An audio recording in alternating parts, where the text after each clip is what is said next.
திருப்பரங்குன்றம் பிரச்சினையை மதவாத சக்திகள் பெரிதுபடுத்தக்கூடாது என்று விடுதலை சிறுத்தைகள் கட்சியின் தலைவர் திருமாவளவன் தெரிவித்துள்ளார். மதுரை மாவட்டம் திருப்பரங்குன்றத்தில் செய்தியாளர்களை சந்தித்த அவர் இந்த பிரச்சினையை கொண்டு மதத்தின் அடிப்படையில் தமிழ்நாட்டில் வன்முறைக்கு வித்திட முயற்சிக்கக்கூடாது என்று கூறினார். இதனை வலியுறுத்தி மதுரையில் மனித சங்கிலியின் போராட்டத்தில் கலந்து கொள்ள இருப்பதாகவும் திருமாவளவன் தெரிவித்தார். சமூக நல்லிணக்கம் குறித்து கருத்துக்களை கேட்டறிந்தேன்.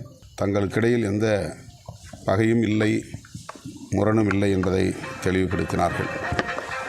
ஆகவே மதவாத சக்திகள் இந்த பிரச்சனையை பெரிதாக்கக்கூடாது, ஊதிப்பெருக்கக்கூடாது.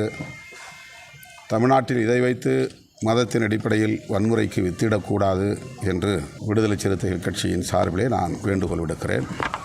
அதை வலியுறுத்தி மதுரையிலே நடைபெறுகிற மனித சங்கிலி போராட்டத்திலும் நான் பங்கேற்கிறேன்.